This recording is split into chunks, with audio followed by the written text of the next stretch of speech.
Hello and welcome to I Can't Say It Day 207. Whew. What do you know about that? Sorry, I should fix my hair beforehand, but why not? Why do that? All right. As we know, we are working on the weight goal loss. I weighed myself this morning, 263.4. So now we're sitting in the 263s. I'm a little bit hungry more all the time. Eating a little bit less. I don't know that I'm starving myself, but I'm getting my body used to the idea of surviving on less. And I'm spreading my meals out a little bit better. And I'm trying not to eat as many carbs. So we'll see how that's going on the next weigh-in. So the last couple days, 263 point something, so that's good. Now we just need to get into the 262s, although the goal, as we know, for the week is just 263.0. As long as we can get there, we're good. What's the goal going to be the following week? Don't know. We'll have to see how this week turns out. All right, so it is Thursday, July 26th. So we're really happy about that because that means tomorrow is Friday. Today was the last of 3 days of testing the Oracle HRIS system. And you guys need to know, Oracle is a big system. I did not realize quite how big it was. I'm not sure it needs to be as big as it is or as complex as it is. But it's going to take some time to get some documentation down as to what needs to be done. And we're getting there. I've just started the process, and I'm actually at that point now where tomorrow might actually be kind of a fun day in terms of getting things done. So we shall see about that.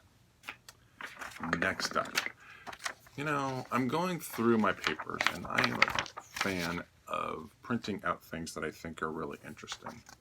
And I've printed out Aesop's Fables. And I did this actually probably years ago. Why I did, I don't know. My son had an Aesop's Fables assignment at one time, and I probably wrote it out because of him. And so for those that don't know anything about Aesop's Fables, it says that Aesop's Fables date from the 6th century BC. Aesop was supposedly a Phrygian slave.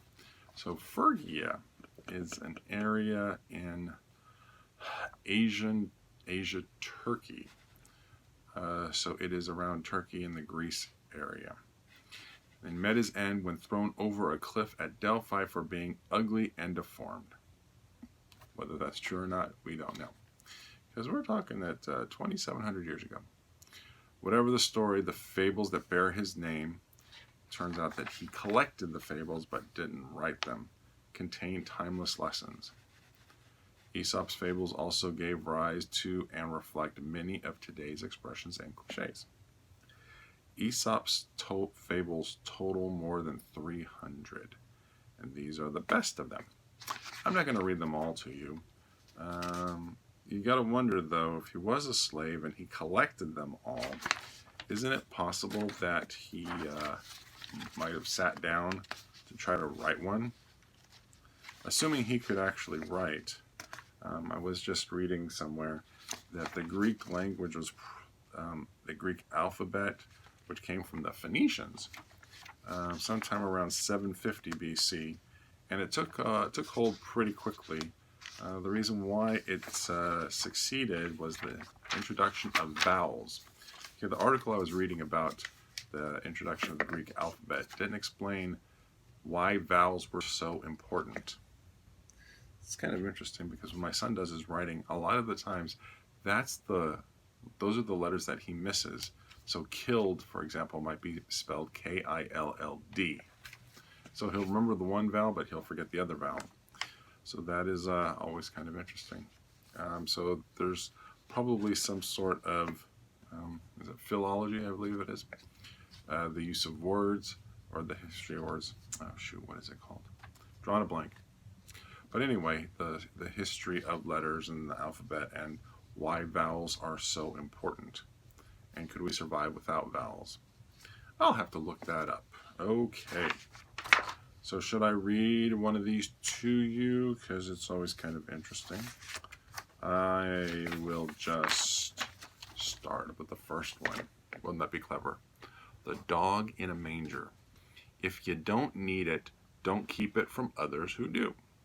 So these are the condensed versions. If you look at them, they're just like single paragraphs.